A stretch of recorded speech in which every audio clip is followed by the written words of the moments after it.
media for voiceless communities and people who feel like they're left out of the mainstream, really. Brilliant, thank you very much. Lady at the back. Yeah. The gentleman from Cisco, did you actually say you would be offering the ideas and consultancy and stuff free? That's a very, very unfair question. He wasn't in the meeting. I can tell you what Cisco said. That's an unfair question, Cisco. We've been talking to Cisco, at least my office has been talking to Cisco for a few months. We had a good meeting in London on Wednesday. Cisco is very, very interested in partnering with us if we manage to get, with the help of Rob and Mike, the fibre in the ground, the hyperconnected community created. They're very, very interested in working with us as a community on trying to build these kinds of things. But certainly there has been no legal contractual commitment from Cisco of any sort whatsoever. However, Cisco had an answer. Thank you, Laura. We do give a lot of ideas out for free, though. I mean, you can't just expect to get money and get on in the world. So we do get in that conversation first.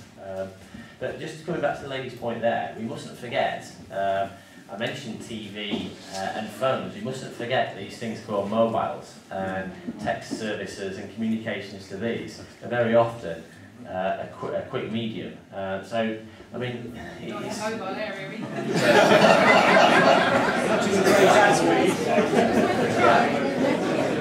Listen, obviously, you're absolutely right. The reason why we're pushing to get the infrastructure on the ground and get you connected is so that you can use some of these things we don't have. So it's a two-part thing. This is the promise, or this is the offer, this is what you might be able to get when we get more of the stuff that Rob and Mike are helping to deliver. So we have to be fair that obviously some of this is going to be in the future, because some of this is the reason why we're trying to put the fibre in the ground and also deliver better wireless services. I just want to comment on the latter, and particularly with the telehealthcare. We're working quite closely with the NHS WSD project. Their priority is getting mobile fixed as well, so that the devices on your heart have features that speak to your mobile phone. So the resources needed to get fibre deep and wide has to be supported with fixing wireless as well.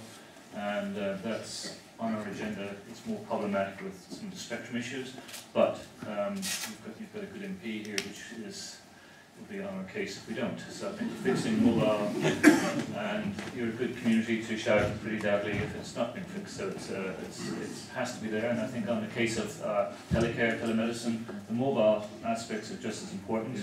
It's not always to do with your routers and needing 20 megabits. It's got to do with delivering much more simpler things sometimes, and more about predictability and reliability at this point rather than speed. Yes, if it's surgery, you need 20 megabits. If it's video telephony between a deaf person and another, it's, again, the bandwidth is not as important as the quality. It's important to low latency, which is a particular discussion we will have with Cisco and their own architectures and these issues. So it's important that you've expressed on the healthcare is not just, it is about coverage, it is about latency, and those matters have to be covered in the specs, and they will be.